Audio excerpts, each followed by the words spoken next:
Et moi, je suis assise sur le sol du wagon, prête à sauter sur le quai, quand il y a des hurlements sur le quai qui... Alors, moi, je ne comprends pas un mot d'allemand, mais il y en a qui comprennent. Je demande la traduction. Qu'est-ce qu'ils disent? Les personnes qui sont fatiguées, les personnes qui sont malades, les personnes qui n'aiment pas marcher. Le train s'est arrêté, mais ce n'est pas le camp. Il va falloir marcher à travers champs, ça va être pénible. Alors, ils ont mis à notre disposition des camions. On les voit, les camions, ils sont là. Moi, j'entends ça. Papa Gilbert, prenez le camion. Papa Gilbert m'ont écouté. Moi, je voulais leur faire un petit bisou avant de partir. Ben, ils sont partis. Ben, tant mieux. Et nous, maintenant, on est en rang, on est mélangés, femmes, hommes, enfants. Et maintenant, on va nous dire, les femmes d'un côté avec les enfants, les hommes de l'autre. Et il faut se mettre 5 par 5. Et on va partir. Et en route, à un moment donné, on aperçoit des cheminées, une fumée qui est un peu blanchâtre, qui dégage une odeur un peu spéciale. Vous vous rappelez, je vais dans un camp de travail où je serai en usine, où je serai dans les champs. Ben, les champs, je suis en train de les traverser, l'usine, elle est là devant moi, et maintenant je suis dans le camp. Alors moi, je voyais un camp de travail avec quelques baraques pour loger les ouvriers, et puis l'usine. Ah ben, l'usine est là, je suis dans le camp, mais quelques baraques, oh, mais c'est pas du tout ce que je pensais. Vous les avez vues, les baraques? Là, l'endroit où le train s'arrêtait, maintenant, il y a un wagon qui est exposé. Si un jour vous allez là-bas, vous verrez, on vous fait montrer ce wagon. Et voilà, quand on est descendu des wagons, on était tous mélangés, hommes, femmes et enfants. On nous a séparés. Et maintenant, voilà ce qu'on découvre. On est dans le camp et des baraques, à perte de vue, des baraques, des baraques, des baraques. Moi, je croyais quelques baraques. Ben, ça veut dire que le camp de travail est très, très grand. Ce qui me chiffonne, c'est que ces baraques sont entourées de barbelés. Et ces barbelés sont entrecoupés de miradors. J'apprends que ces petits bâtiments, ça s'appelle des miradors. Alors, il y a des miradors comme celui-là, où on voit les soldats mitraillettes dirigées à l'intérieur du camp. Et puis, il y a d'autres miradors où vous avez les silhouettes des soldats en haut avec des jumelles. J'ai jamais été dans un camp de travail, c'est parce que je me trompais, c'était comme ça. Et nous, si on marche maintenant, c'est justement pour aller en direction, parce que je ne me suis pas arrêtée pour admirer le paysage, hein. Non, c'est tout en marchant qu'on fait ça. Et maintenant, on va nous diriger vers ce bâtiment. Ce bâtiment est partagé en plusieurs salles. On va arriver dans une salle, elle est complètement vide, mais parallèle à un mur, il y a 3 ou 4 tables, je ne m'en souviens plus. On est devant ces tables, il faut être en rang. Les nazis, je peux vous dire qu'un rang, c'est pas n'importe quoi. Il faut avoir les pieds tous pareils, à même niveau. Et quand enfin ils ont obtenu ce qu'ils voulaient, les ordres arrivent. Déshabillez-vous. Alors, on a des manteaux, on enlève les manteaux, on a des chenelles, ça veut dire qu'il faut encore enlever autre chose. Alors, on a des pulls verts, on a des jupes, on a des robes. Chenelles, ça veut dire qu'il faut encore faire vite, il faut enlever ça. Alors, à l'époque, toutes les femmes portaient des combinaisons. Alors, on est en combinaison. Eh bien, il faut enlever les combinaisons. Bon, alors on enlève les combinaisons. Alors maintenant, on est en culotte et en soutien-gorge. Eh bien, ça aussi, il faut l'enlever. On est complètement nus maintenant. Et je peux vous dire que pour moi, ça a été le pire moment quand je suis arrivée dans le camp. On vous demande toujours souvent qu'est-ce qui était pire. Tout était pire. Mais pour moi, le moment où il a fallu que je me mette nue, il n'y avait que des femmes. Je n'ai pas vu d'hommes. Il n'y a eu que des femmes, mais les femmes, je ne les connais pas. et je suis nue, complètement nue, devant toutes ces femmes. Je suis morte de honte. Mademoiselle, qu'est-ce que ça vous aurait fait à vous? Ben, je pense que tu es une demoiselle. Mais pour le garçon, ça a été pareil. Hein. Alors, comment? Humilié. Humilié. Non, ben moi, je me suis. Moi, j'ai été. C'est joli comme nom, humilié. Non, moi, j'ai honte. Moi, je suis morte de honte. Et j'ai tellement honte que j'ose même pas non plus regarder les autres femmes qui sont nues. Je n'avais pas eu l'occasion de voir des femmes nues. À notre époque, à mon époque, on ne se mettait pas nu comme ça. Quand on allait à la piscine, on se déshabillait, chacun avait sa petite cabine. Dans les salles de sport, il n'y avait pas de douche dans les salles de sport. Donc on n'avait pas l'occasion de se mettre nu. Donc on arrivait en tenue de sport et on faisait ça. Et on repartait comme on était nu. Donc, et là, d'être nu devant des femmes que je ne connaissais pas, personnellement, moi, je suis morte de honte. J'ai même pas humilié, je suis morte de honte. J'ose regarder personne. J'ai deux mains, je cache mes seins, je cache mon sexe, j'ai les yeux fixés sur mes doigts de pied. Mais de temps en temps, j'ouvre les paupières et j'aperçois que... Mais je ne savais pas qu'il y avait des gens qui avaient des poitrines comme ça. Je ne savais pas qu'on pouvait avoir du ventre comme ci, comme ça. Je découvre la nudité de femmes qui n'ont pas mon âge. Alors, maintenant, on est nus, on va nous emmener, on va nous parler de prendre une douche. Alors, on est contente, on vous emmène dans une salle. Il y a des douches au plafond. Vous les avez vues, mes douches, non? Vous les avez? Oui, Vous les avez ou pas? Ouais. Bon, c'est pas grave, sinon vous savez ce que c'est que des douches. Hein. Alors là, par contre, les douches, elles sont au plafond et on nous met 4-5 sous une pomme de douche. Alors on est nus, on est sous la pomme de douche, on attend. On ne nous a pas donné de savon, on ne nous a pas donné de gants de toilette. On est là, on attend. Ah, ça y est, l'eau commence à couler. Elle est brûlante. Tout le monde hurle. On a à peine fini de hurler que maintenant, elle est glacée. On hurle encore. Et comme on est 4-5 sous une pomme de douche, on est un peu éclaboussé. On n'a pas eu le temps de se laver. On nous chasse. Foutez le camp. Raus. Et on se retrouve dans une salle. Vous êtes dans une salle.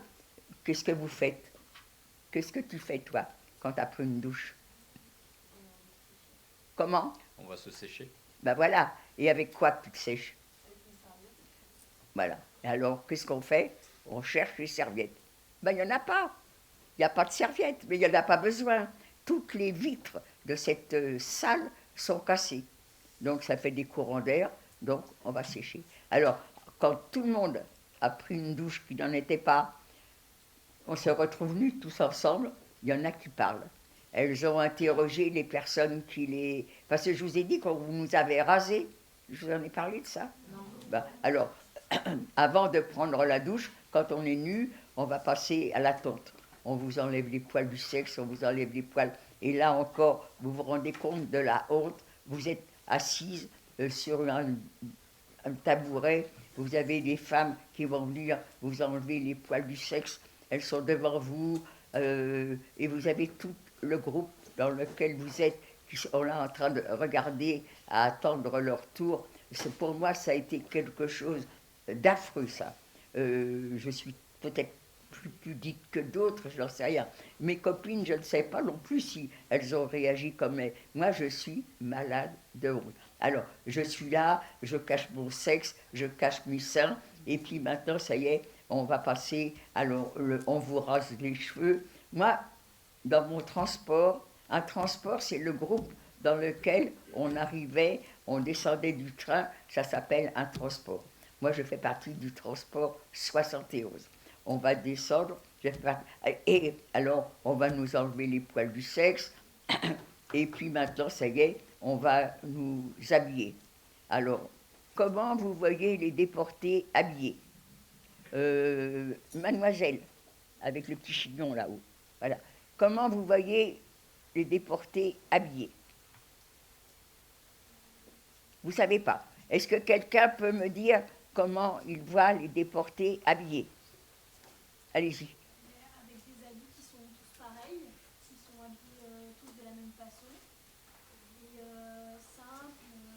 Non, mais tout ce que vous me dites, habillés de la même façon. Comment vous voyez la façon dont les déportés sont habillés? Avec des pantalons amples, des chemises. Vous ne croyez pas aux Indes, non? Là, vous me décrivez. Bon, est-ce que quelqu'un peut me décrire une tenue de déporté? Lucas, Allez-y. une tenue de prisonnier. Comment? Une tenue de prisonnier un peu. Ben oui, mais comment que c'est une tenue de prisonnier?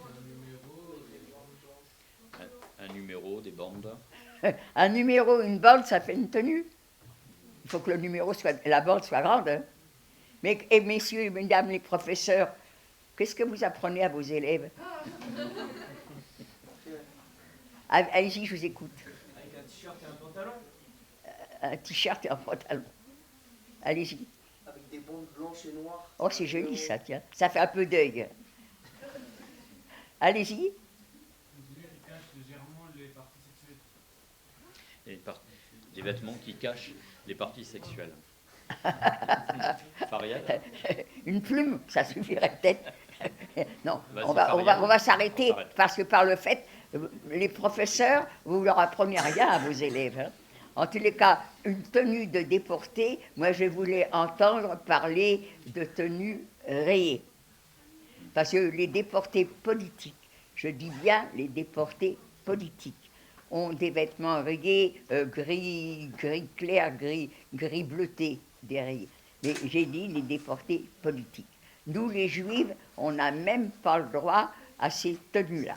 Nous, on va être habillés avec les vêtements que les Juifs, quand ils ont été arrêtés, ont pris. On vient vous arrêter, ceux qui venaient vous arrêter, prenez quelques vêtements, vous en aurez besoin. Alors, certains ont pris ce qu'elles avaient de mieux, d'autres ont pris ce qu'elles avaient de moins bien. Ça fait que dans le camp, dans les trains, il y avait des biens et des vêtements moins bien. Ces vêtements, vous vous rappelez ou vous ne vous rappelez pas, on n'avait pas le droit de les prendre avec nous. Donc ces bagages restaient dans le train et il y avait un commando. Un commando, c'est un groupe de travail qui était désigné pour sortir tous les bagages des wagons. Ces bagages étaient emmenés dans un coin du camp qui s'appelait Canada. Pourquoi Canada? Parce que Canada, ça donne une sensation de bien-être et de richesse. C'est comme ça que moi je me représente le Canada et je crois que peut-être que beaucoup se présentent comme ça. Donc on avait surnommé ce commando Canada. Alors ceux qui sortaient des wagons et ceux qui les emmenaient dans un coin du camp, tout ça c'était Canada. Et ceux qui étaient chargés d'ouvrir les bagages et de les trier, eh bien tout ce qui était bien partait en Allemagne et ce qui était moins bien, pas déchiré quand même, hein, mais mal fait, décoloré parce que ça avait servi tellement longtemps, c'était pour habiller les Juifs, ça suffisait largement. Donc, on n'avait pas d'uniforme, on avait des vêtements c'était pas déchiré, mais souvent des taches suspectes, taches de graisse, taches de sang, c'était pas agréable à porter parce que c'était pas beau, c'était pas net, mais c'était quand même pas déchiré. Et il n'y en avait pas trois habillés pareil. Alors maintenant, on est habillés, on va quand même, jusque-là, on n'a pas été aux toilettes. Dans les wagons, vous vous rappelez, on n'était pas à l'aise, tout le monde entendait, tout le monde sentait. Donc, alors là, on nous parle de toilettes, on n'a même pas pu aller sous la douche quelquefois, on se laisse aller. Mais là, il n'y avait même pas d'eau, donc on n'a pas pu. Alors maintenant, on va nous emmener aux toilettes. Ça c'est alors là. Alors, comment qu'on voit des toilettes? Tiens, toi, comment tu vois des toilettes? Arrête, ta tête, elle est lourde. Des toilettes normales. Comment? C'est comme on en a. Des toilettes comme on a aujourd'hui, C'est-à-dire? avec une chasse d'eau. Allez, vas-y. Enfin, avec 4 murs, un Intime. Ah, voilà, face au mur. intime. Voilà. On se voit tout seul dans un endroit. C'est comme ça qu'on voit des toilettes. Eh bien, on arrive dans une baraque, eh bien, intime, c'est pas du tout le cas. Vous avez Oui, montré, là. vous arrivez dans une baraque, il y a un socle. Imaginez, là, la table, c'est le socle. Ce socle va être percé de trous. Et quand je suis à la porte de cette baraque, il y a des gens qui sont encore, qui n'ont pas terminé, assis, côte à côte, dos à dos, en train de faire leurs besoins ensemble. Pour moi, c'est le comble de la haine. Je ne veux pas aller dans le camp de Birkenau sans qu'on s'arrête devant une baraque comme ça. Beaucoup ne le veulent pas, je ne sais pas pourquoi. En tous les cas, pour moi, je vous dis, c'est le comble de la haine. Comment des hommes que l'on dit instruits, que l'on dit musiciens, que l'on dit des peintres, comment des hommes, par haine, ont-ils pu penser à faire des choses comme ça? Des gens qui vont faire leurs besoins tous ensemble. Je peux vous dire, volontaire, que c'était vraiment, pour moi, quelque chose d'affreux. Les gens sont assis. Là, je suis devant dans cette baraque. Il y a des trous qui se libèrent. La personne qui libère le trou, quand je vois ce qu'elle fait, elle urinait dans ses mains et elle se lavait les fesses avec ses urines. Ah, quelle horreur!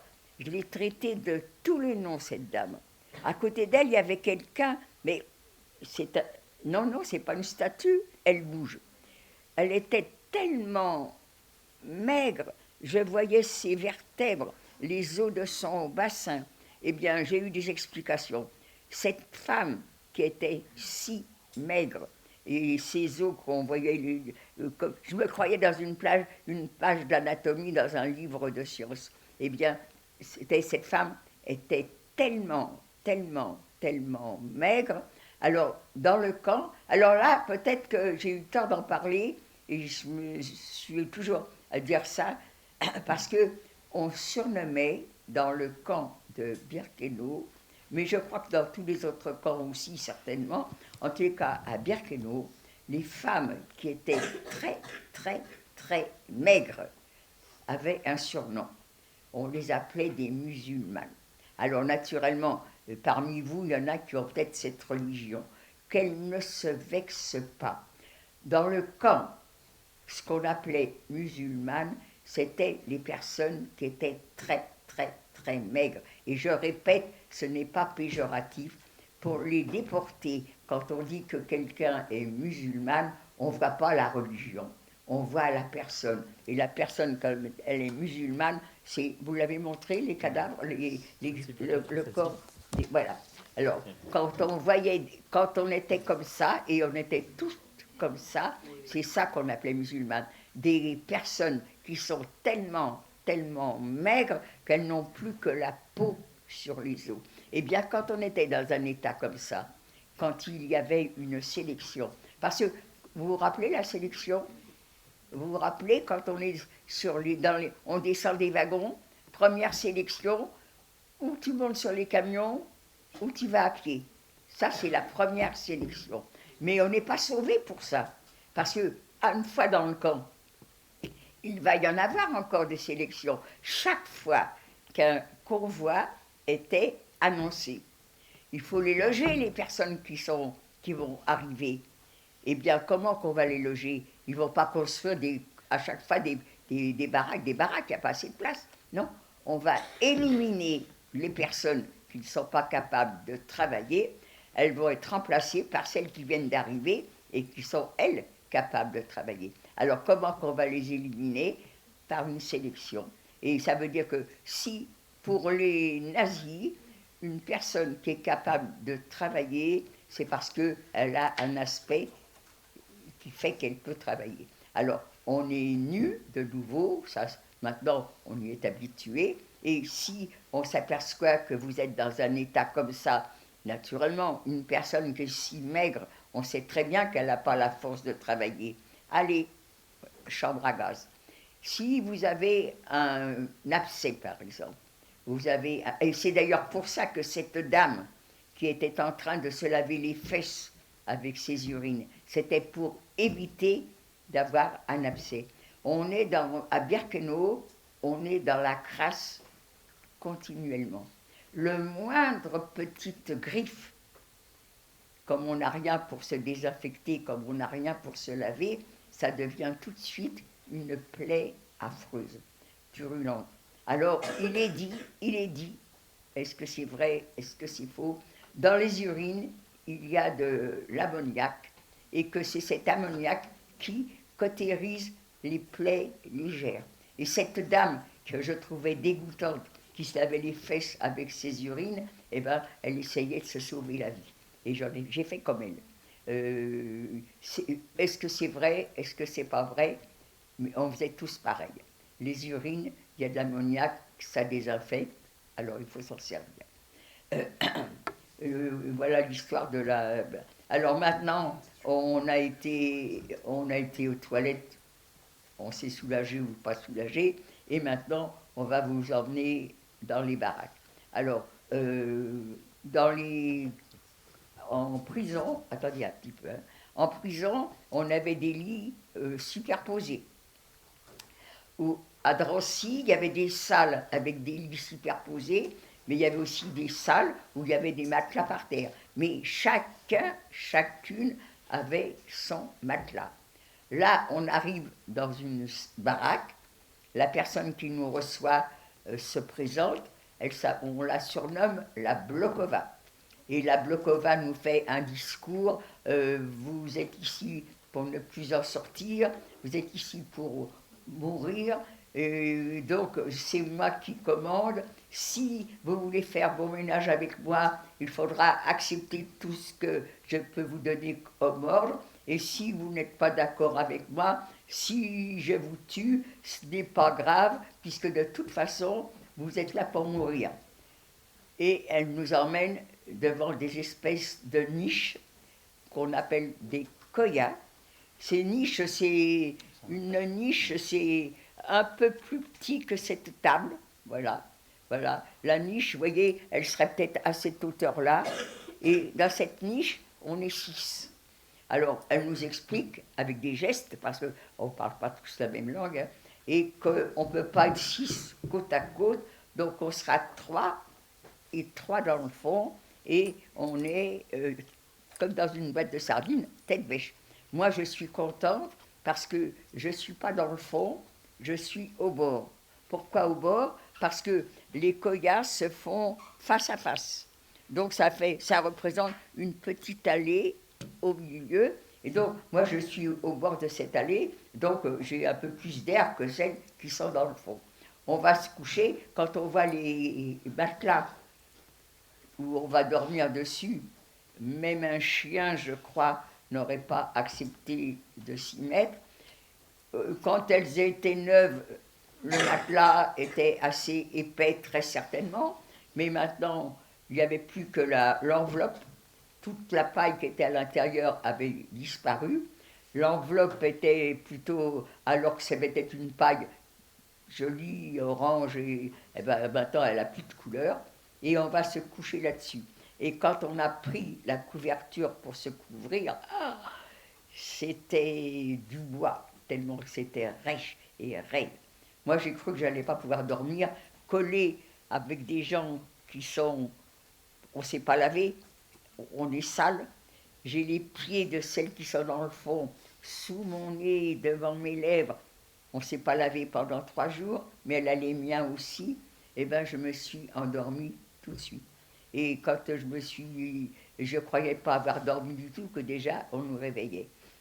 Alors, on nous réveille, il faut tout de suite être à l'appel dehors. Ben, on était mal habillés, on n'avait pas de jolis vêtements, mais on ne dort pas tout habillé. Alors, on s'était déshabillé. Comme il n'y a rien pour accrocher les affaires, on les avait pliées sous nos têtes. Et sous nos têtes, on avait déjà nos chaussures. On ne pouvait pas dormir avec les chaussures, puisque vous aviez vos pieds sous la bouche des gens. Le temps de se rhabiller, et on a tous reçu des coups. c'était les premiers coups qu'on recevait, et du coup, on a compris, il ne fallait pas se déshabiller. Tout le temps que j'ai été à Birkenau, je ne me suis jamais déshabillée. On travaillait avec les vêtements, on dormait avec nos vêtements n'ont jamais été lavés, désinfectés, oui, mais jamais lavés. Voilà. Et quelquefois, je me dis, mais on devait être sale. Mais la saleté, c'était peut-être pas de la saleté, puisque on travaillait la terre. Alors la terre, c'est pas sale. Mais on devait sentir mauvais. Ça devait être affreux. Mais bon, je me rappelle pas. Ou même, quelquefois, on pourrait peut-être me dire, comme on était tous sales, on ne se rendait pas compte qu'on était sales. Mais moi, je dis, c'est même pas sale. On devait être crasseuse. Je suis restée plus de 6 mois, presque 7 mois à Birkenau, sans m'être lavée une seule fois. La seule chose qui nous lavait, c'est quand il y avait un contrôle. Alors, des contrôles, ils en faisaient, je ne sais pas quel rythme, 1 fois par mois, 2 fois par mois, tous les 2 mois, je ne m'en souviens pas. Et là, quand il y avait un contrôle, on vous mettait nu et on vous badigeonnait avec un produit anti-galeux. Ils avaient très très peur de la gale parce que les soldats étaient là avec leur famille et la gale c'est une bestiole qui se propage très très très facilement. Donc si on avait la gale dans le camp, ben, eux aussi les soldats l'auraient passé à leur famille et ça aurait été... Alors ils craignaient beaucoup, c'est pour ça que quand il y avait des contrôles, on nous passait cette espèce de liquide anti-galeux, je pense que ça nous lavait un petit peu. Je suis restée à Birkenau jusqu'en novembre 1944. En novembre, je suis arrivée, oui, alors j'ai été arrêtée en avril 1944, je suis en novembre 1944. Ce jour-là, les circonstances ont fait que je n'ai pas été au travail. Ça aurait pu me coûter très très très cher, ça m'a sauvé la vie, je pense. Ça a été le point de départ de ma chance. Donc, ce jour-là, je n'ai pas été au travail.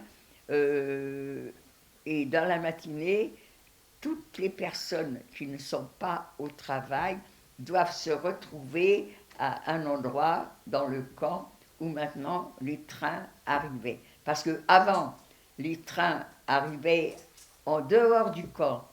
Ça s'appelait la Judenrampe. D'ailleurs, il y a je voulais peut-être montrer, il y a un wagon qui est là pour montrer où est-ce qu'avant les gens s'arrêtaient, et c'était là que partait la sélection. À partir de mai 1944, c'était plus à cet endroit-là, c'était à l'intérieur du camp. Pourquoi à l'intérieur du camp? Parce que des déportés dont je faisais partie, on a installé les rails qui amenaient le train jusqu'au pied des chambres à gaz. Donc on est là maintenant, on croit que c'est la fin, on croit que ça y est, c'est la mort. Eh bien, pas du tout. Un train avait amené des Hongroises, elles étaient parties malheureusement dans la nuit en fumée. Eh bien, nous, on a pris leur place, et après 2 jours ou 3 jours de train, je ne me souviens pas exactement, on s'est retrouvés à Bergen-Belsen. Et Bergen-Belsen n'est plus un camp de mort. À Bergen-Belsen, c'est un camp de concentration. Donc, c'est plus un camp comme Birkenau d'extermination. Donc, exterminer, c'est pas du tout pareil. Alors, le camp de concentration, on n'a jamais travaillé à Bergen-Belsen. Qu'est-ce que je faisais toute la journée à Bergen-Belsen? Je ne m'en souviens pas du tout. Alors qu'à Birkenau, on n'a jamais changé de secteur. À Bergen-Belsen, on a fait plusieurs lieux, mais toujours Bergen-Belsen. Hein. Et on est resté, alors je suis arrivée en novembre 1944 à Bergen-Belsen. Je l'ai quitté en février 1945. En février 1945, des dirigeants d'usine ont besoin de personnel. Tous les Allemands qui étaient capables de tenir un fusil sont sur les lieux de la guerre. Donc il faut quand même remplacer ces personnes-là. Il faut faire tourner les usines, c'est des objets, c'est des pièces de rechange, c'est des armes, il faut que ça marche. Donc ils vont se servir des déportés ou des prisonniers de guerre. Et on va partir travailler en usine. J'ai la chance d'aller travailler à côté de Leipzig, à Ragun, une usine qui fabrique des pièces pour l'aviation. Là, on est toujours juive, donc on n'a quand même pas le même statut que les ouvriers, mais on est quand même mieux traité que dans les camps d'extermination. On va être mieux logé, on va être mieux nourri, être logé dans des cases comme on était 6 côte à côte, collés les unes aux autres, on va avoir droit à des lits superposés, ou même à l'usine, on a chacune son lit. Il n'y a pas de drap, il ne faut pas trop en demander quand même. Hein. Mais vous vous rendez compte, alors qu'on a vécu collés les unes aux autres, d'un seul coup, on se retrouve avec chacune son lit. Les baraques, c'est les mêmes qu'à Birkenau, et c'est des baraques humaines. Elles sont partagées en chambrées. Dans les chambrées, il y a 5-6 lits.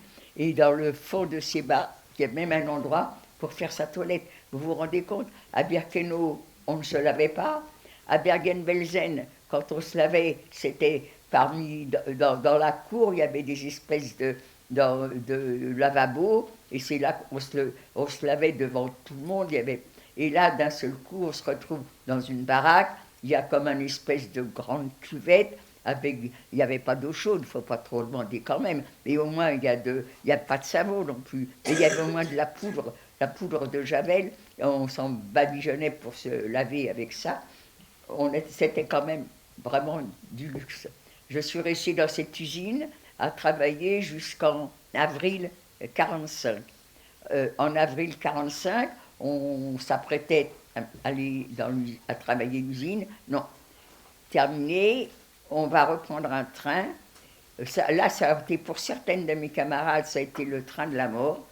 Le train s'arrêtait à tout bout de champ pour laisser placer les trains prioritaires pour les armes, pour les soldats. Et nous, on était sur les voies de garage. Et un voyage qui aurait peut-être duré 2 jours, eh ben, il a duré presque toute une semaine. Je ne sais même pas vous dire quand. Mais dans les wagons, c'était tous les jours des mortes.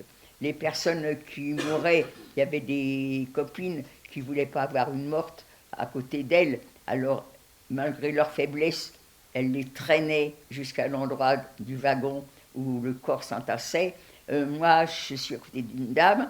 Premier jour, je ne sais même pas qui c'est, on ne s'est jamais parlé, mais ça se passe bien. Deuxième jour aussi. Et le troisième jour, elle commence elle dort, elle me tombe sur l'épaule, je la redresse, elle me retombe sur l'épaule, alors 2 fois ça va, et la troisième fois ça commence à m'énerver, je la secoue, et bien la troisième fois c'est pas seulement la tête qui tombait sur mon épaule, elle s'écroule sur moi, elle était morte. Eh bien tout le temps du reste de voyage, personne n'a su que ma voisine était morte. Pas folle, Ginette. Elle va pas, la morte, elle s'en fout. Elle est morte, on n'en parle plus. Mais moi, je vais la garder. Je pense, puisque les nazis qui pourraient nous assassiner, ils ont le droit, on est à leur merci, ils n'ont qu'à nous fusiller, et puis ils ne s'embêtent pas avec un train où il n'y a que des... Eh bien non, s'ils nous gardent, c'est qu'ils ont une idée derrière la tête. Et s'ils ont une idée derrière la tête, c'est pour faire un échange. Eh bien moi, ma copine, je ne dirais pas qu'elle est morte. Ils vont quand même nous nourrir, puisqu'ils veulent faire un échange. Ah bien, quand ils vont amener avec la soupe, je dis, ah ben il faut donner la part pour ma copine, hein. Elle dort. Voilà, une morte, pour moi, c'était une ration supplémentaire. Voilà. Bon, et ben c'est comme ça qu'on est maintenant. Je vous écoute, si vous avez des questions, je vous écoute. Je ne peux pas toujours répondre à toutes les questions, mais je suis prête à y répondre. Il y a une élève sur le côté. Une grande élève. Hein. Moi, je voulais savoir, quand vous étiez à Birkenau, comment vous avez su que c'était un camp d'extermination? Eh bien, parce que la première fois, quand on nous a sélectionnés, vous savez, le bouche à oreille, ça marche toujours. Tout le monde l'a su tout de suite, mais vous dire comment qu'on l'a su, je serais incapable de vous le dire, mais on sait tout de suite. Mais je ne saurais pas vous dire comment. Est-ce que vous pouvez nous montrer votre tatouage avec votre numéro Le montrer, il n'est pas sur les fesses, je peux vous le montrer. Mais il l'aurait été, vous ne l'auriez pas vu. Mais ils nous l'ont mis sur le bras. Alors, on n'a pas tous la même façon d'être numéroté. Hein. Ça dépend celle qui tatouait. Moi, je suis tombée sur quelqu'un qui était doué. Doué parce que tous les chiffres sont de la même grandeur, de la même couleur. Vous ne voyez pas grand-chose, hein. C'est un petit numéro. Mon numéro, c'est 78 599. À quoi ça correspond? Je ne sais pas. Je ne pourrais pas vous répondre. Je dis toujours, il faudra que je demande, mais je ne le fais pas. En tous les cas, les chiffres sont tous de la même couleur, de la même grandeur. Pourquoi je dis de la même couleur? Parce que c'était une aiguille trempée dans de l'encre. Si celle qui vous tatouait venait de tatouer quelqu'un, au lieu de tremper son aiguille de nouveau dans l'encre, elle ne le faisait pas. Donc les premiers chiffres étaient pâles. Et puis quand même, à un moment donné, il faut quand même qu'il y ait un peu d'encre. Alors elle le retrempait. Alors vous avez certains chiffres où les premiers chiffres, on ne les voit pas. Mais quand vous êtes très près, on voit les petits points, parce que ça saignait un petit peu. Donc cette petite trace de sang avec l'encre mélangée, alors on aperçoit des petits points, mais ça ne se voit pas, il faut vraiment... Et sinon, c'est quelquefois les derniers. Et moi, j'ai eu de la chance, celle qui m'a tatouée, vous pouvez voir, vous êtes près, vous, les chiffres sont tous de la même grandeur, de la même couleur et du même écartement. Moi, j'ai des camarades qui ont tout l'avant-bras pris par des chiffres qui ont au moins 1 centimètre, 1,5 centimètre de grandeur, et qui sont à se balader sur leurs bras. Moi non. Vous voyez, il est beau, il est bien.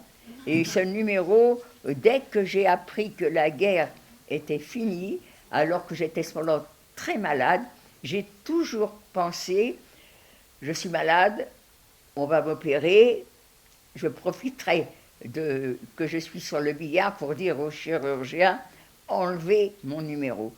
Pas parce que j'ai honte d'avoir été déportée parce que j'étais juive, parce qu'il y avait que les juifs qui étaient tatoués. Hein. Les déportés politiques n'étaient pas tatoués. Donc, moi, je n'ai pas honte d'être juive, mais je ne veux pas qu'on me parle de cette période-là. Donc, enlevez mon numéro. Eh bien, j'étais malade, on m'a soignée, mais je n'ai pas été opérée, donc j'ai toujours mon numéro. Et au début, je peux vous dire que jamais, jamais, jamais, je dénudais mon bras. Toujours, j'avais des manches. Pendant des années, mon numéro était sur mon bras, camouflé.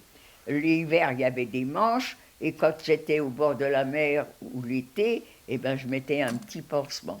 Et je me souviens toujours, comme métier, j'ai fait les marchés, et j'ai arrêté pendant très longtemps de le faire, et au moment où j'ai été repris, je suis donc sur le marché, j'ai la cliente devant moi, et je lui rends la monnaie, et elle aperçoit quelques chiffres. Ah, vous avez peur d'oublier votre numéro de téléphone? J'étais tellement en colère après cette femme, je ne lui ai même pas répondu. Quoi? Elle a une 60aine d'années. Pour moi, tout le monde était au courant que ceux qui revenaient des camps étaient tatoués. Pour moi, et il n'y a pas tellement longtemps que j'ai appris qu'il y a uniquement qu'à Birkenau qu'on tatouait les gens. Les autres avaient des matricules sur des bandes de tissu sur le vêtement, mais sur leur chair, il n'y a qu'à Birkenau qu'on tatouait. Et il n'y a pas longtemps que j'ai appris ça. Hein. Donc, quand cette femme a fait cette réflexion, à partir de là, j'ai laissé mon numéro. Et je peux vous garantir, ça fait cette histoire, elle a au moins 50 ans, si ce n'est pas plus. Hein. Jamais, jamais, jamais, personne ne m'a arrêté en me disant « Madame, je vois que vous avez un numéro, ça veut dire que vous avez été dans les camps. » Jamais. Est-ce que les gens sont... Je ne pense pas que les gens soient au courant. J'ai l'impression que, à part les élèves à qui on parle maintenant devant... Alors, vous, peut-être, vous allez en parler à vos parents, peut-être que vos parents vont retenir que certaines personnes ont des tatouages, mais peut-être qu'ils ne retiendront pas. En tous les cas, je ne crois pas que... Je crois que maintenant, encore, il y a des personnes qui ne savent pas. Parce que c'est vraiment uniquement qu'à Birkenau qu'on tatouait.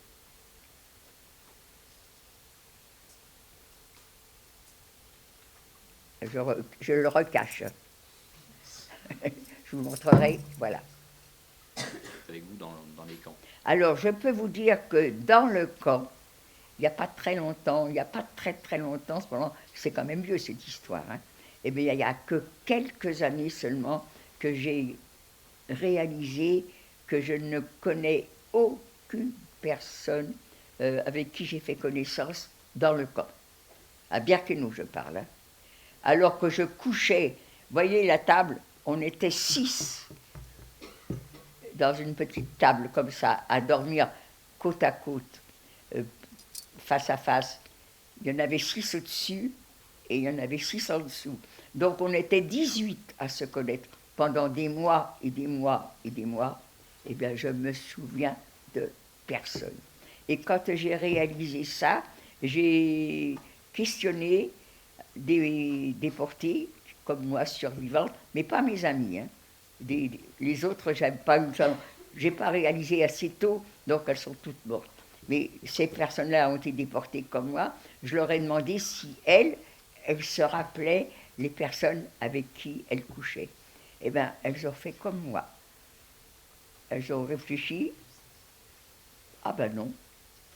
Comment se fait-il qu'on peut dormir avec des personnes, on est collé avec eux pendant quelques mois et on ne s'en souvient pas. Je sais, je peux pas, voyez, je ne peux pas vous donner de réponse. Par contre, les amis avec qui j'étais à Drancy, et que j'ai connus à Drancy, que j'ai connus en prison à Avignon, celle-là, on a eu la chance de survivre. Et oui, celle-là, oui, je m'en rappelle. Mais pas celle que j'ai croisée dans les camps. À Bergen-Belsen, je suis restée en relation avec celle qui partageait mon lit. Parce que, vous voyez, je ne dis plus la Koya. Parce qu'à Bergen-Belsen, on avait des lits superposés. Oui. Est-ce que les gens ils tombaient beaucoup malades? Est-ce que les gens tombaient malades dans le... Oui, il y avait même un hôpital. Il y avait un hôpital, seulement il fallait avoir, pour aller à l'hôpital, il fallait déjà que la Blokova reconnaisse que vous êtes malade. Si elle reconnaissait que vous étiez malade, vous pouviez aller à l'hôpital. Et à l'hôpital, il fallait encore que le docteur accepte, reconnaisse que vous êtes malade. Et alors, si il vous reconnaissait malade, là, il vous hospitalisait. Mais la plupart, on ne voulait pas aller à l'hôpital, parce que c'était là que tous les jours, à l'hôpital, il y avait des sélections. Et à l'hôpital, vous aviez, par exemple, j'exagère en disant un corps au pied, bien, vous aviez un corps au pied et vous aviez une personne tuberculeuse au dernier degré, eh bien, vous partagiez son lit. Hein. Vous aviez, moi, j'ai jamais été hospitalisée, mais j'ai une amie qui y a été, et quand elle me raconte ce qui se passait à l'hôpital, il valait mieux ne pas aller à l'hôpital. Et vous aviez les paillasses qui n'avaient plus rien, il y avait plus. Alors vous aviez la personne au-dessus de vous qui avait la dysenterie, et ça partait tout seul, et puis vous étiez en dessous, vous receviez. Il valait mieux ne pas aller à l'hôpital. Mais par contre, ce qu'il y avait, il y avait à l'hôpital, c'est assez bizarre d'ailleurs, mais ça je ne le savais pas tout de suite, c'est que vous étiez à l'hôpital et vous n'étiez plus acceptable pour rester à l'hôpital. Donc il fallait vous envoyer au travail. Mais quand vous aviez la chance d'avoir un médecin compatriote qui avait, par exemple, je suis française, je suis soignée, un médecin, il est français, il va avoir pitié de moi parce que je suis compatriote, au lieu de m'envoyer directement au travail où on n'est pas guéri, eh bien, on va retomber malade et là, ça ne sera pas mourir. Eh bien, il va vous envoyer dans une espèce de baraque de convalescence. Et cette baraque de convalescence, ils avaient une nourriture un peu spéciale. Et on m'a donné la Covid. Leur nourriture qu'on leur donne, ça ne leur plaît pas. Par contre, ce qui leur plaît, c'est que... Alors, je fais hurler aussi des amis quand je raconte ça. Parce que la nourriture qu'on avait, c'était le matin, vous aviez un espèce de liquide qu'on appelait café parce qu'il était marron, les trois quarts de la bouteille, voilà. Alors ça, c'était le café, parce que c'était marron, ça nous rendait malades plutôt qu'autre chose. Et puis, à midi, vous aviez alors la distribution de la soupe. La soupe, normalement, si la capo qui vous distribuait la soupe avait l'honnêteté de remuer le tonneau, vous aviez une chance d'avoir quand même un petit peu de légumes. Mais la capo n'est pas folle. La capo, elle ne risque pas de remuer le tonneau de soupe, parce qu'elle va garder tous les fonds de tonneau pour elle et ses copines. Donc vous avez de l'eau qui a changé de couleur, vous l'appelez café, ben maintenant vous allez l'appeler soupe. Alors, quelquefois, dans la ration qu'elle vous donne, il y a quelque chose qui flotte. Je me rappelle toujours, la première fois, la distribution de soupe, c'est la capo qui va la distribuer. Le matin, c'était la Vlhkova. À midi, c'est la capo. La capo distribue la soupe. On est les unes derrière les autres. La capo, à côté d'elle, elle a un espèce de petit récipient et elle vous donne la soupe. Dans la soupe qu'elle vous sert, il y a un petit bout de légumes ou peut-être il y a un petit peu de quelque chose qui flotte. Elle le prend et elle le met dans son petit récipient à côté.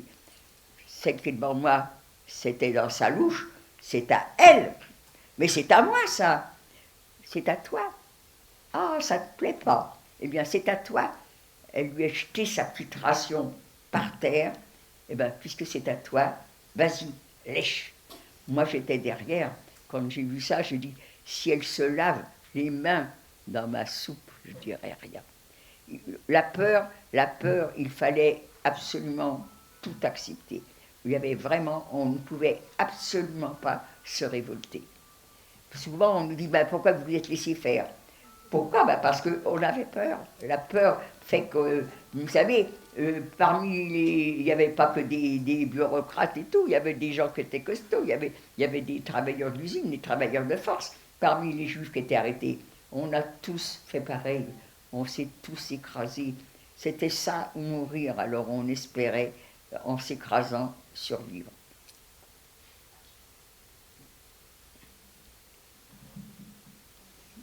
Je ne sais pas qui. Allez, c'est vous qui dit. Allez-y. On va faire. Et après, allez-y. C'était quoi votre réaction quand vous avez appris la fin de la guerre? Votre réaction à la fin de la guerre? Ah ben, moi, j'étais très, très malade. J'étais à Theresienstadt. Et la première chose que j'ai pensé, c'est mon numéro. Je n'ai pas pensé à rien d'autre. C'est enlever mon numéro. Voilà. Je suis malade, donc je vais être opérée. Et comme je vais être opérée, eh ben, il va falloir m'endormir. Eh ben, je dirai au chirurgien, pendant que je suis endormie, enlever mon numéro. Voilà, ça a été ça, ma première réaction. Je n'ai pas pensé à autre chose. Et puis après, je me suis trouvée malade et je n'ai pas été rapatriée tout de suite. Le corps a été libéré au mois de mai 1944 et moi j'ai été rapatriée en juin 45. Hein. Moi, j'étais rapatriée qu'en juin. J'étais dans les dernières, parce que j'étais soignée avant. Alors, qu'est-ce qu'on a fait pour me soigner? Ça, je ne saurais pas vous le dire. Mais je suis là, ça prouve qu'on m'a bien soignée. Mais quand je suis revenue, je pesais que 26 kilos, après avoir été soignée.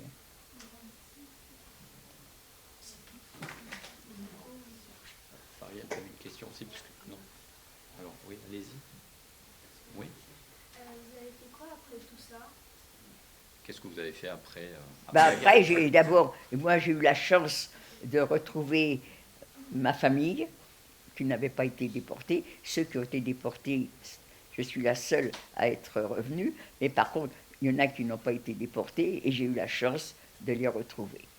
Ça a été une très très grande chance parce que ils m'ont chouchouté, ils m'ont soigné, mais de toute façon, ceux qui revenaient, il y avait des centres qui s'en occupaient. Il ne faut pas se plaindre. Il y a eu quand on est revenu, on n'a pas été comme maintenant. Il y a des psychologues qui viennent vous interroger. Non, personne. Mais par contre, des soins, des centres pour se soigner, des centres pour vous retaper, si, il y a eu tout ça. Moi, je n'ai pas eu besoin de cela puisque moi, j'ai retrouvé ma famille. Ma famille, c'était ma mère et mes sœurs. Mes sœurs étaient jeunes. Je suis arrivée, j'ai autour de moi de la jeunesse et je ne sais pas si vous avez déjà perdu quelqu'un de très cher parmi vos familles. Ça ne vous a pas empêché le lendemain de la mort de cette personne. Vous avez des copines qui sont là en train de blaguer, vous n'êtes pas en train de pleurer, vous blaguez, vous les écoutez, et puis vous blaguez et vous riez avec elles. Eh bien, mes sœurs, c'est pareil. On a été déportés, elles étaient tristes, mais c'est tout. Ça ne les a pas empêchées de vivre. Donc, j'ai eu la chance de rentrer, de retrouver des jeunes filles qui ne pensaient qu'à rire. Elles ont été privées pendant toute la guerre de plaisir et tout. Eh bien, depuis la libération, elles sont heureuses, elles vivent, elles sortent, ça a été un renouveau de vie. Donc, j'ai eu la chance de revenir et de me retrouver dans un milieu comme ça. Je serais revenue et je n'aurais pas eu mes sœurs, je n'aurais eu que ma mère, je peux vous garantir que ça ne serait pas du tout comme ça. Ma pauvre maman, on a été arrêtés, elle était malade ce jour-là. J'ai jamais su comment ça se fait qu'ils ne l'ont pas arrêtée, mais en tous les cas, elle a été sauvée parce que justement, elle n'était pas arrêtée et quelqu'un l'a prise et l'a emmenée, je ne sais, j'ai jamais su d'ailleurs exactement comment ça s'était passé. En attendant, ma mère a survécu à cette période et pour ma mère, nous on a été arrêtés, elle a été arrêtée en même temps. En plus, moi je reviens, mais pas ni son mari, ni son fils, ni son petit-fils, ni sa fille aînée. Ça a été affreux pour ma mère. Ma mère, elle a perdu la vie tout en la gardant. Elle a perdu la vie à notre arrestation. Mais mes sœurs, elles sont restées gaies, c'est la jeunesse, elles ne pensent qu'à rire, qu'à danser, qu'à s'amuser, et moi j'ai profité de ça. Oui, Margot. Est-ce que vous savez s'il y a beaucoup de personnes qui s'en sont sorties ou pas? Le nombre de personnes qui ont survécu après les camps? Ah, je ne pourrais pas vous dire exactement. Je ne sais pas. Dernièrement, j'ai reçu un journal de mon association, mais je ne me rappelle plus des chiffres. Hein. Mais on est très... mais je n'ose pas dire les chiffres parce que j'ai peur de me tromper.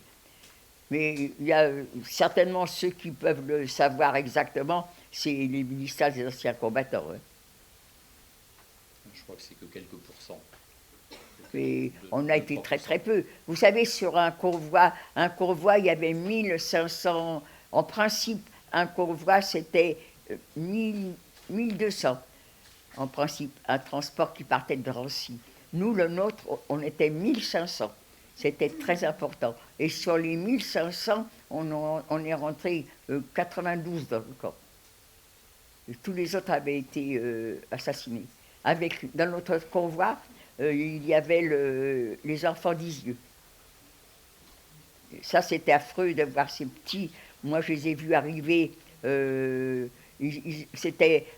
Je comprends d'ailleurs pas du tout comment se fait-il que on fait la chasse aux Juifs et des associations groupent des enfants juifs. Vraiment, quelquefois, je me dis, mais c'était les donner, les mettre dans la gueule du loup, ça. Et bien, tous ces enfants, on les appelle les enfants d'Isieux, sont arrivés. Il y avait des petits bonhommes de 2 ans qui ne savaient même pas leur nom. On leur avait mis leur nom sur les étiquettes. Vous aviez des grands qui avaient 4 ans, qui s'occupaient de petits. Et je les ai vus arriver à Drancy, c'était affreux. Par contre, ils n'étaient pas dans mon wagon. Moi, je n'ai pas voyagé avec eux. Vous avez une question là? Oui, c'était si vous avez gardé un objet ou quelque chose des camps. Est-ce que vous avez gardé un objet Ah non, des camps? non, nous, on n'avait pas d'objet. Les prisonniers de guerre, oui, ramenaient des choses parce qu'ils avaient le droit de... Nous, on n'avait rien à nous, on était... Il y avait toujours des contrôles, on n'avait pas le droit d'avoir quoi que ce soit. Comment est-ce que vous faisiez quand vous aviez des... Les règles, eh bien, on les avait pas. Je peux vous dire que, personnellement, du jour où j'ai été arrêtée, les règles ont disparu. Alors peut-être que je venais juste de les avoir, mais quand vous étiez en prison, je suppose que peut-être qu'ils mettaient des produits dans la nourriture qui faisaient que. Et dans le camp, je pense que quand on est tellement faible que je pense que les règles s'arrêtent. Mais par contre, j'ai une camarade qui a été arrêtée en août 1945. Paris était déjà libéré. Donc elle n'est pas du tout passée par Drancy. Elle a été directement de la prison de Montluc à Auschwitz, et en train direct. Hein. Et quand elle est arrivée à Auschwitz, elle avait ses règles. Ah, comment tu as pu faire? Ben, à l'époque, tous les vêtements des femmes étaient doublés. À l'époque, on ne portait pas de pantalon, les femmes. Ça ne se faisait pas. Hein. Donc c'était ou des jupes ou des robes. Eh bien, les jupes, les robes de la meilleur prix jusqu'aux vêtements de luxe, toujours doublés. Alors on s'est servi les 2-3 premiers jours de la doublure. Même quand on a été aux toilettes, on va aux toilettes, on cherche le papier. Il y a quelqu'un qui m'a répondu, hein, je crois. Je sais pas, je ne me rappelle plus déjà. Je parle tellement partout. Donc, vous allez aux toilettes, vous cherchez le papier toilette. À mon époque, le papier toilette, c'était du luxe hein, d'avoir du papier toilette. On se servait des journaux. On n'avait pas de papier toilette, pas papier de soie, ça n'existait pas, ça. C'était les journaux. Peut-être que chez les riches, il y a des papiers de soie, mais bon, ça n'existait pas pour les autres. Donc, on se servait des journaux. Quelquefois, vous y étiez communiste et puis c'était le Figaro qui vous essuyait les fesses. Mais bon, on prend ce qu'il y a. Hein. Et donc, quand on est arrivé au camp, il n'y a aucun papier, rien du tout. Eh ben, on s'est servi des doublures de nos vêtements. Et puis après, ben, quand il n'y avait plus de doublures, eh ben, il n'y avait pas de papier. Et ben voilà, on n'avait rien. Souvent, je me dis, mais comment qu'on a pu faire? Je ne sais pas. Mais vous ne pouvez pas faire autrement. Alors, vous êtes obligé de... Vous avez la courante, ça part tout seul, vous n'avez pas de culotte. Alors ça, cette fameuse culotte, ça a toujours été mon obsession. Est-ce qu'on avait des culottes? Mais si on avait des culottes, comment on aurait fait pour les laver, pour les faire sécher? Il n'y avait rien. Eh bien, en réalité, on n'avait pas de culottes. Des fois, je me dis, mais comment qu'on a pu faire? Eh bien, on a fait, on était crasseux. Voilà. C'est tout ce que je peux dire. Mais je ne m'en rends pas compte. Je ne me rends pas compte. On devait sentir mauvais, des femmes qui ne se lavent pas pendant des mois. Ça devait être affreux. On a vécu comme ça dans la classe. question au fond. Ah, après, non, d'accord. Oui. Est-ce que quand tout ça s'était fini, vous avez osé rentrer dans les chambres à gaz pour voir comment c'était à l'intérieur? Est-ce que vous êtes retourné dans les camps après la guerre, dans les chambres à gaz Ah ben dans la chambre à gaz, on n'a jamais été. Hein. Bon, moi, je ne suis jamais rentrée. On parle toujours des chambres à gaz, ça c'est vrai, mais comme personne en est sorti vivant, personne ne peut dire exactement. Les seuls qui peuvent parler un peu des chambres à gaz, c'est ceux c'était leur travail. Ils faisaient rentrer les victimes dans les chambres à gaz. Ils attendaient que la mort fasse le travail et c'est eux qui les sortaient. Ce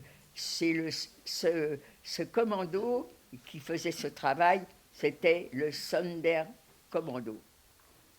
Ces gens-là vivaient dans un enclos. Ils fréquentaient personne, ils étaient heureux, ils étaient propres, ils étaient au chaud, ils étaient bien nourris, mais ils savaient que 3 mois, ils feraient ce travail et après, ils remplaceraient ceux, eux aussi partiraient dans les chambres à gaz. Parce que les nazis ne voulaient pas qu'il y ait de témoins de ce qu'ils faisaient. Alors, il y a eu, en novembre 1944, la révolte du Sonderkommando. Ils avaient préparé leur coup, ils avaient tout préparé, ils devaient faire sauter la chambre à gaz, ils avaient préparé le départ parce que c'était entouré de barbelés électrifiés, ils avaient tout préparé, mais il a fallu qu'ils fassent plus vite qu'ils ne pensaient et ils ont tous été arrêtés et fusillés. Donc il n'y a pas de témoins de personnes qui ont vécu ça. Les seuls, alors je me souviens, c'était il y avait une grande cérémonie en Pologne pour la libération c'était le 75e anniversaire de la libération du camp d'Auschwitz. Ils avaient fait quelque chose de grandiose et il y a un monsieur, un Italien, qui est venu, il faisait partie du Sonderkommando. Et il nous a décrit ce qu'il a vécu. Et moi, quand mon père, j'ai toujours eu le remords de dire c'est vrai d'un côté, c'est faux de l'autre. Je ne suis pas responsable de leur mort. Mais moi, oui, j'ai toujours ce remords parce que c'est moi qui ai dit à mon père, montez sur le camion, montez tous les deux sur le camion, comme ça vous ne serez pas fatigués. Alors qu'en réalité, obligatoirement, on les aurait fait monter. Mon père avait 61 ans et les hommes ne rentraient qu'à partir que jusqu'à 50 ans, 15 ans, 50 ans, et les enfants en dessous de 15 ans. Qu'est-ce qui a moins de 15 ans? Personne? Parmi vous, qui a Parmi moins de vous, 15 ans? est-ce qu'il y a quelqu'un qui a moins de 15 ans? Est-ce qu'il y en a qui ont 14 ans? Il n'y en a pas? Ah non, il y a tous que des grands. Vous êtes tous que des vieux. Et les vieux, non, je ne peux pas demander à une dame qui a plus de 45 ans de se lever parce qu'elle ne peut peut-être pas dire son âge. Alors on en parle. Oui? Vous avez Mme Collet derrière vous aussi. Comment? Comment? J'entends pas. Madame Collet. Moi, voilà. Vous avez plus de 45 ans? Oh oui. Bon, eh bien vous seriez morte. On ne vous aurait pas laissé rentrer. Voilà. Alors il n'y en a pas un qui a moins de 15 ans là parmi vous. Vous tous des vieux? Alors, remarquez que c'était l'âge, mais aussi c'était l'apparence. Si vous aviez des jeunes qui avaient 15 ans, mais qui étaient chétifs, et qui paraissaient en avoir 13, 14, eh bien, c'était la mort. On n'avait pas nos cartes d'identité avec nous. Par contre, mon neveu, qui avait 14 ans, et qui paraissait en avoir 15 et même 16, eh bien, lui, il est rentré dans le camp. Malheureusement, il n'en est pas revenu. Vas-y, Adam, madame. Le camp en marche, il est fait pour 5 s'il nous manque de l'eau, on va mourir. J'ai pas entendu. J'ai pas compris. Oui, la vaisselle, ben, Ah, s'il nous manque de l'eau, on va mourir. Mais après, si on est privé de la vie sociale ou le monde extérieur, après, il va nous manquer. Ça, il va être important pour nous. est-ce que, Après, on va l'apprécier beaucoup. est-ce que les relations à l'intérieur du camp, les relations avec les autres, est-ce que c'était difficile de ne pas en avoir? J'ai pas compris, hein. Est-ce que vous avez, alors je vais essayer de, est-ce que quand vous étiez dans le camp, vous n'aviez pas de relation avec les autres prisonniers, les autres déportés? On n'avait pas de relation, ça veut dire quoi? C'était il s'interroge sur la place, enfin je pense Adam c'est ça, la place des relations sociales au sein du camp et comment vous avez apprécié en ressortant du camp les relations sociales après. Ah, C'est vous ça parlez des relations sexuelles. Sociales, non, non. Il fallait pas faire tant d'histoire. C'était pas la peine de faire tant d'histoire. Non, sociales. Non, social. Ah, social, sexuel. Remarquez, Non. sexuel ou social, qu'est-ce que vous appelez social? Il n'y avait pas de syndicat. Hein. Il n'y avait personne pour nous défendre. Je veux dire, est-ce que maintenant vous appréciez beaucoup mieux la vie qu'avant ou comment? Est-ce que vous appréciez mieux la vie maintenant? Ah ben ça dépend des personnes. Hein. On ne peut pas généraliser. Moi, je peux vous dire que je trouve la vie moi, oui, j'apprécie. J'apprécie la vie que j'ai maintenant, j'apprécie le bien-être que l'on a, j'apprécie tout ça. Mais ça ne veut pas dire que tous mes camarades sont comme moi. Hein. Vous en avez qui râlent toujours. Moi, non. Pour moi, rien n'est mauvais. Je reconnais quand c'est mieux, je reconnais quand c'est bon ou pas bon, mais ça ne m'empêche pas de manger. Alors, juste, oui. Allez-y. Est-ce que vous avez la tête d'un soldat qui Te vous calme. a marqué? Est-ce que vous avez gardé en souvenir la tête d'un soldat qui... Ah non. qui Il était y dans les avait camps. très peu de soldats dans le camp. Ce n'est pas les soldats qui nous... les nazis, d'abord les soldats c'est trop facile à dire. Hein. Il faut faire je fais une très grande différence. Moi je dis les nazis. Hein. Eh bien les nazis donnaient leur travail à faire aux déportés. Ils n'étaient pas fous. Ils savaient que les déportés, c'était leur chance de survivre s'ils devenaient qui nous commandaient. Alors vous pensez bien qu'ils n'auraient pas donné... on les appelait les capots, ceux qui nous commandaient. Mais ceux qui nous commandaient, je ne sais même pas du tout comment ils les recrutaient. Mais c'était terrible. C'est eux qui nous ont fait souffrir. Et il faut quand même penser qu'eux étaient désignés par les nazis. Alors derrière eux, c'était les nazis qui commandaient. Mais les capots, qui étaient des déportés comme nous, ben, pour garder leur place, qui était une chance de survie extraordinaire, eh bien, étaient vraiment affreux.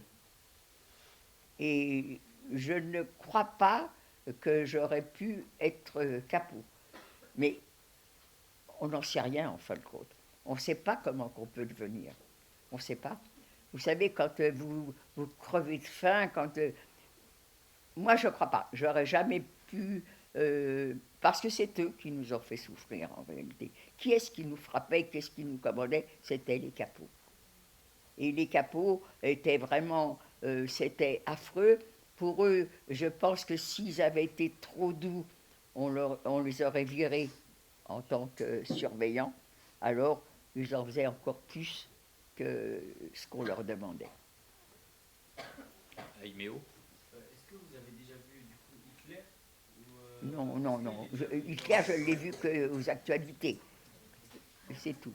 Vous savez, je suppose que tout ce qui était commandant, tout ça, s'amusait pas à aller se balader dans les camps pour surveiller. Je ne crois pas. Ça, c'est Lucas. Est-ce qu'à l'heure d'aujourd'hui, vous racontez votre histoire à la jeunesse, c'est une fierté pour vous? Est-ce que c'est une fierté de raconter Une fierté? Votre histoire à la Ah non, aux jeunes? je vois. Pas une fierté en gros, votre histoire, mais vous de la transmettre aux jeunesses plus jeunes. Mais moi, je la transmets. Vous savez pourquoi je la transmets? Pour que vous la transmettiez. Parce que quand nous, on va disparaître, et je peux vous dire que les plus jeunes avaient 15 ans, et que c'est une histoire qui a 77 ans, si ce n'est pas dit. Donc les plus jeunes parmi les survivants ont 92 ans, 93 ans. Donc qui est-ce, quand nous, on va disparaître, qui est-ce qui va parler de cette période? Alors on compte sur vos professeurs. Ça, je peux vous dire que tous mes camarades survivants et ceux qui ont disparu ont toutes, on compte sur vos professeurs. C'est eux qui vont nous succéder. Et puis, eux, ben, ça sera vous. Voilà. Nos familles n'en parleront pas. Pourquoi? Parce qu'on ne leur en a pas parlé. On parle aux élèves, mais on parle à nos familles. Il y en a très, très peu qui ont raconté leur histoire à leur famille. Moi, je sais que personnellement, je ne l'ai jamais fait. Comment voulez-vous que je raconte à mes sœurs, à ma mère, tout ce que on m'a fait supporter, alors que je suis la seule de la famille à être revenue? Comment sont morts les autres? Est-ce qu'on les a emmenés? Mon père, mon petit frère, oui, directement dans les chambres à gaz. Mais les autres, comment sont-ils morts? Moi-même, je ne sais pas. Est-ce qu'ils sont morts sous les coups des capots? Est-ce qu'ils sont morts de froid? Est-ce qu'ils sont morts de faim? Est-ce que... Il n'y a pas de réponse. Donc, il vaut mieux pas en parler.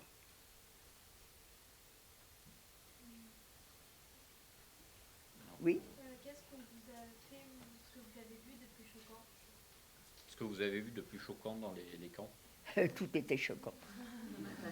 J'ai jamais vu quelque chose de bien dans les camps. Peut-être entre camarades. Et même ça, vous voyez, je doute qu'une mère a donné sa part à sa fille.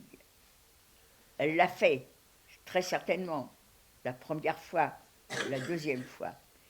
Mais je suis sûre qu'après, elle a tellement faim, elle aussi, qu'elle ne peut pas partager avec sa fille. Et la fille, je suis persuadée, pareil, elle n'a pas partagé avec sa mère.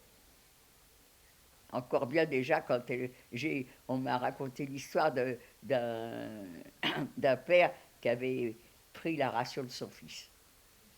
Mais je veux bien le croire. La faim peut transformer. Vous savez, les lois, ce qui se fait bien, ce qui se fait mal, ça n'existait plus dans les camps comme ça. On n'est plus des êtres humains. Vous vous rendez compte, si vous vous apitoyez sur la personne qu'on est en train de battre devant vous, mais vous êtes toujours en train de pleurer, alors. Hein. Et quand à essayer de la défendre, vous ne le faites pas, parce que vous avez peur que ça se retourne sur vous. Moi, j'ai vu la première fois devant moi, on fait une corvée. Au début, on disait être en quarantaine. Ça veut dire que c'est pas la quarantaine, on est isolé. Moi, c'est ce que je pensais. On est isolé parce qu'on peut venir de France et puis on a la scarlatine ou on a ce que c'est, une maladie contagieuse, et puis tout le camp va être affecté. Je croyais que c'était ça la quarantaine. Non, la quarantaine, c'est pour nous apprendre la discipline dans un camp d'extermination. On sort de prison, on ne sait pas, on n'a rien, on ne nous a pas donné un petit calepin, tu n'auras pas le droit de faire ci, tu n'auras pas le droit, tu n'auras pas le droit. Non, on vous met dans le bain et c'est sur le tas que vous apprenez. Et sur le tas, je me souviens, on nous faisait faire des corvées qui ne servaient au début absolument à rien. À croire que le seul travail, c'est de casser des pierres ou de transporter des pierres. Voilà, tout le temps c'était ça. On transportait, on emmenait un tas de pierres ici, on l'emmenait là, quand il était là, on le ramenait là, c'était ça le travail. En fin de compte, c'était pour nous apprendre la discipline. Je suis avec une dame, on nous met dans les mains une espèce de plateau, et on nous explique, parce que naturellement il faut parler l'allemand ou le polonais. Moi, je ne parle que le français. La personne qui est avec moi ne parle que le français, mais avec les gestes, on comprend. Il faut remplir le plateau, courir pour le vider, courir pour le remplir. Alors, on commence à le remplir. Et quand on l'a soulevé, c'était tellement lourd. Ah non, on ne peut pas faire ça. Alors, on tire des pierres, et puis maintenant, c'est portable. Alors, on fait un voyage, 2 voyages. Et puis, il n'y a personne qui nous surveille. Alors, de moins en moins, le plateau se remplissait. Jusqu'à ce qu'à la fin, il y avait 400 pierres dans notre plateau. Et peut-être qu'on était, je me rappelle, c'était le début mai, il faisait beau, on était en train de s'amuser, par le fait on s'amusait, on enlevait des pierres, et il n'y en avait presque plus. Mais on n'avait pas vu quelqu'un qui nous surveillait. Elle nous est tombée dessus, la personne qui était devant moi, elle commence à la disputer en allemand ou en polonais. Elle ne comprend pas. Alors elle lui dit, parle français, je te comprendrai. Tu n'as pas le droit de répondre, tu n'as pas le droit de leur parler. Alors, celle qui donne les ordres, elle commence à lever la main. Instinctivement, cette dame qui aurait pu être sa grand-mère, eh bien, elle fait le geste de lui arrêter la main. Elle lui met une paire de gifles tellement forte que cette pauvre femme tombe de surprise, elle tombe par terre.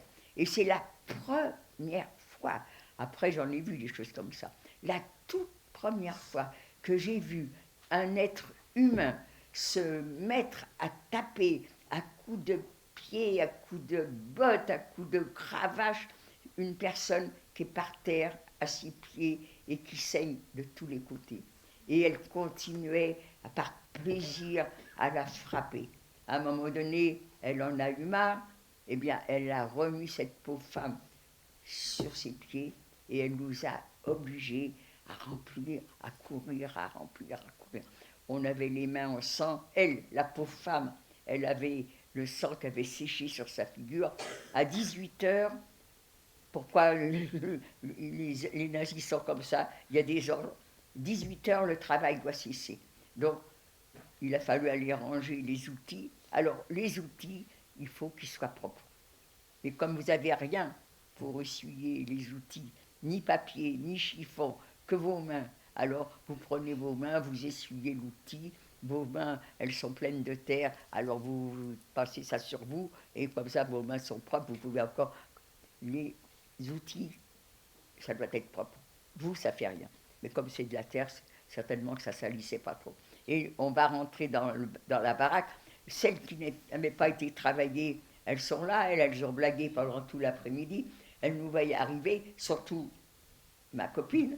Le sang avait séché. Mais qu'est-ce qui s'est passé? Qu'est-ce qui s'est passé? T'es tombée?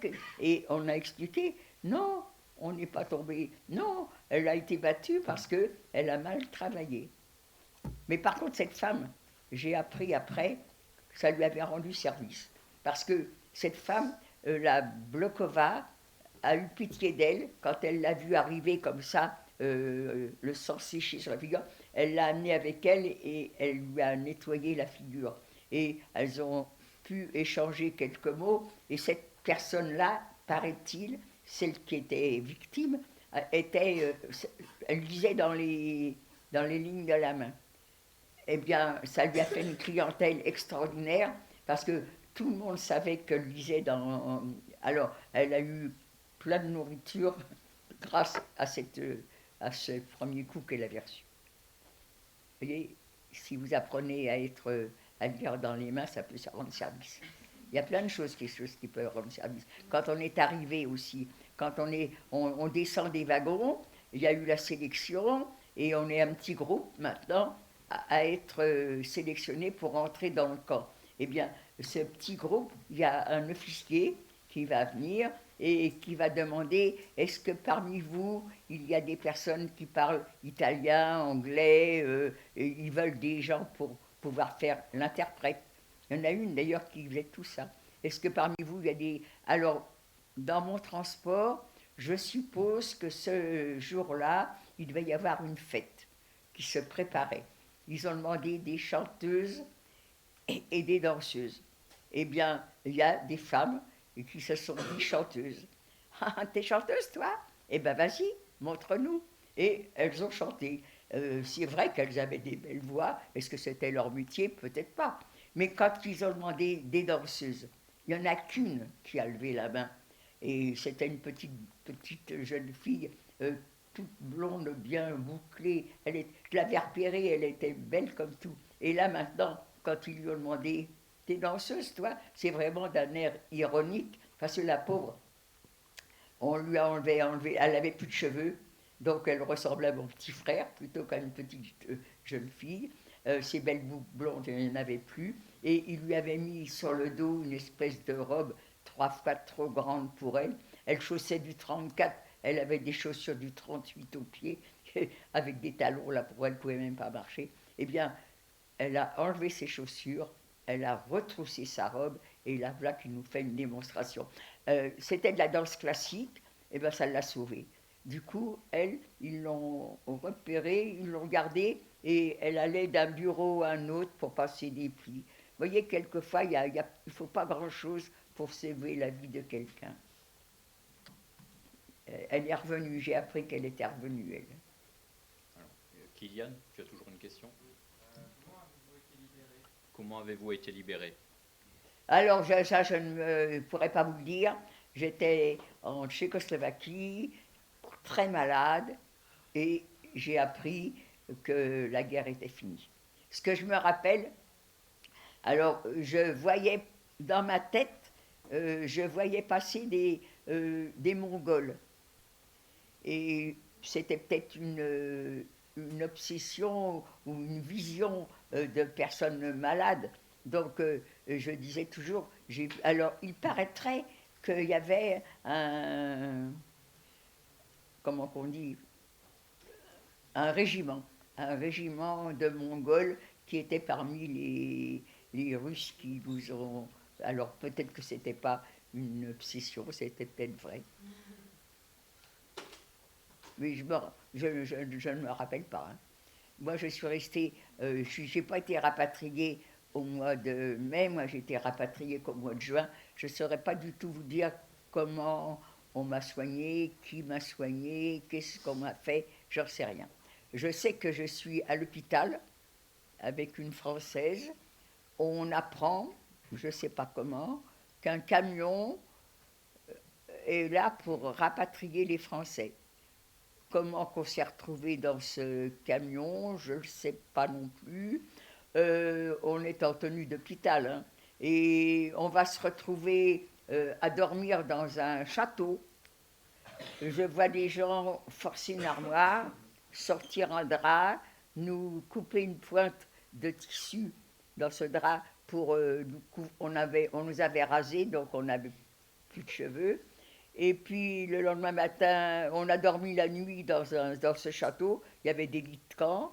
Le lendemain matin, on s'est retrouvés de nouveau dans le camion qui nous a emmenés à l'aéroport de Tilsen ou Pilsen, à côté de Prague. J'ai fait le baptême de l'air sans me rendre compte que c'était la première fois que je prenais l'avion. Je ne suis pas assise, je suis sanglée sur une civière. On va s'arrêter à Lyon. À Lyon, je me retrouvais à l'aéroport. Comment qu'on a été de l'aéroport au centre, je n'en sais rien. En tout cas, je suis dans un endroit où il faut répondre à des questions, un centre d'accueil. Il faut répondre à des questions, plusieurs lieux avec les mêmes questions. Il comparait les réponses au cas où se glissent parmi les déportés des collaborateurs ou des nazis. Donc, il comparait après les réponses. Si ça correspond à toutes les réponses à peu près pareilles, ça veut dire qu'on est vraiment déporté. Les tatouages, ça ne veut rien dire. Et en plus, les tatouages, il n'y en avait qu'à Birkenau. Donc, ça y est, je suis bien déporté. Alors là, on a pris un train il fallait toute la nuit à l'époque pour aller de Lyon à Paris. Comme j'étais à Lyon, j'ai appris, ah oui, ben c'est ça, oui, à Lyon, je suis dans un centre d'accueil, les gens venaient nous voir, il y en a qui nous amenaient des gourmandises, des friandises, de l'argent. Il y a une dame je suis assise, il y a une dame qui passe devant moi, elle s'arrête, elle me regarde et elle me reconnaît comme étant de la famille Cherkassky. Mon nom de famille, c'est Cherkassky. Elle me reconnaît, moi je me rappelle quand même encore de mon nom. Oui, c'est vrai, je suis de la famille. J'ai jamais su qui était cette femme. Je pense que si elle m'a reconnue, que c'était quelqu'un de la famille, et un jour, je vais trouver quelqu'un qui va me dire, tu sais que c'est moi qui t'ai appris que ta famille était vivante et qui était dans l'appartement que vous aviez. Je n'ai jamais vu cette femme-là. Qu'est-ce qu'elle est devenue? Qui est-elle? Je n'en sais rien. En tous les cas, elle m'a appris que ma mère était vivante, que mes sœurs étaient vivantes et qu'elles avaient récupéré l'appartement que nous avions à Paris. Donc, quand je me suis retrouvée à Paris, moi, je veux aller chez moi. Non, on n'a pas le droit.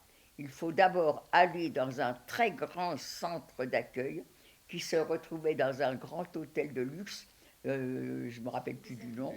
Lutetia, voilà, l'hôtel Lutetia. Et là, il faut encore de nouveau répondre aux questions comme on a répondu à Lyon.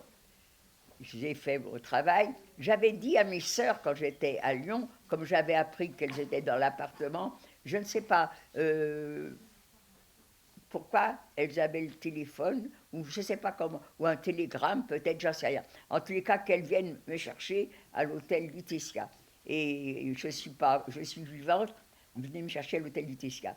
Elles ne sont pas là. Moi, je n'ai pas la patience d'attendre. Il y avait des autobus qui nous amenaient dans les lieux où on voulait aller.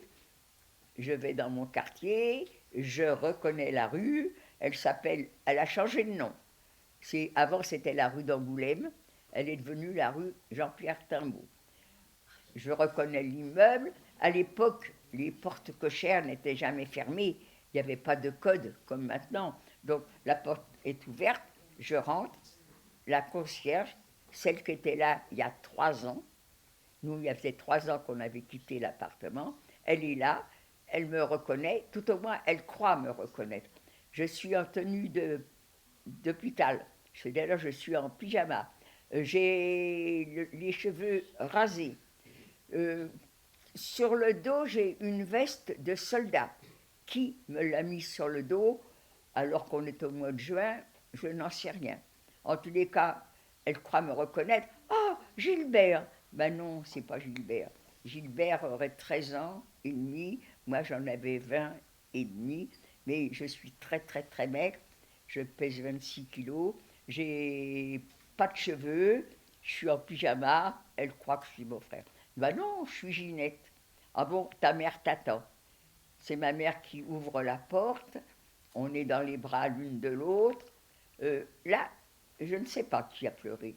Moi non, ça c'est sûr. Moi, il y a très longtemps que je ne sais plus ce que c'est que pleurer. Mais elle, est-ce que... Vous savez, il n'y avait pas la télévision à l'époque. On ne voyait les déportés rentrer que si on allait au cinéma. Ma mère n'allait pas au cinéma. Ou si on regardait les journaux peut-être. Ma mère ne regardait pas les journaux. Donc elle ne sait pas comment sont les déportés. Et sa fille arrive, elle a dans les bras un sac d'os. Je ne connais pas sa réaction. Je n'ai jamais demandé non plus. Hein. Et d'accord, alors maintenant, moi, je suis très faible, très fatiguée. Elle m'amène jusqu'au canapé. Et qu'est-ce qu'elle est en train de me dire? Demain matin, on va me donner des nouvelles de papa et de Gilbert. Papa, Gilbert, que j'ai envoyé à la mort en arrivant. On ne peut pas lui donner des nouvelles de papa et de Gilbert. Ça va être des fausses nouvelles. Papa est mort tout de suite. Gilbert est mort tout de suite. Donc, qui va donner des nouvelles? On les a vus en prison à Avignon. On les a vus en prison à Marseille. On les a vus à Drancy. Et bien après, c'est fini. Peut-être dans le wagon. Et encore, dans les wagons, on ne se parlait même plus. Donc, ça va être des fausses nouvelles. Maman va croire qu'ils vont arriver. À chaque coup de sonnette, elle va dire « ça y est, c'est eux ». Non, maman. tu verras pas papa ni Gilbert, on les a gazés, on a brûlé leur corps.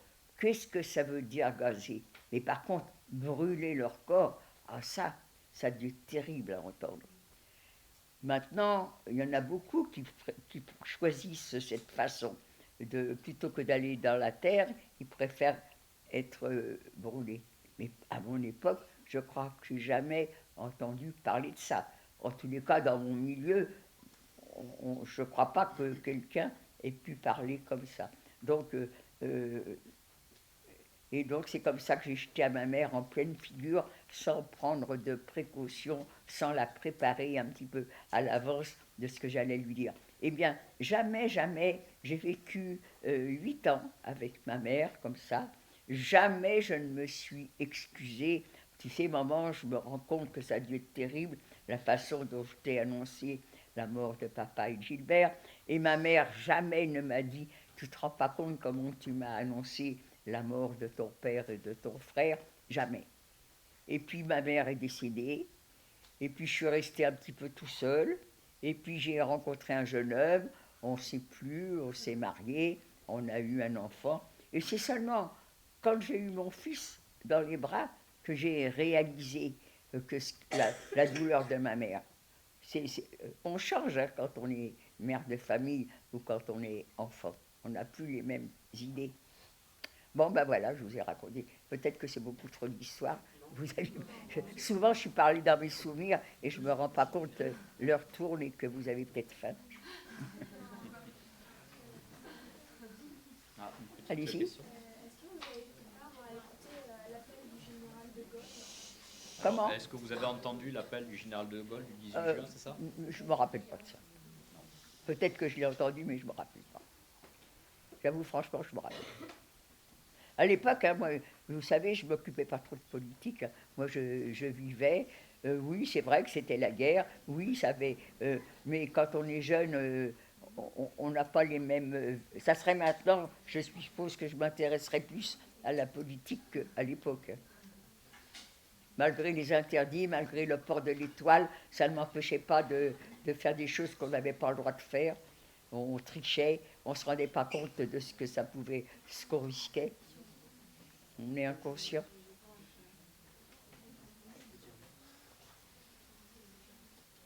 Bon. Est-ce que vous Ben, avez je crois que vous commencez à avoir faim, peut-être. on commence à s'agiter.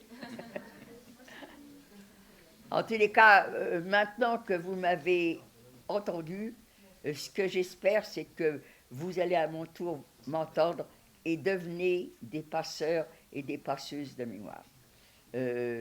N'embêtez pas toujours les gens à raconter cette histoire, mais il faut quand même en parler, parce que en parler, ça évitera peut-être que ça recommence. Parce que le souhait de tous les survivants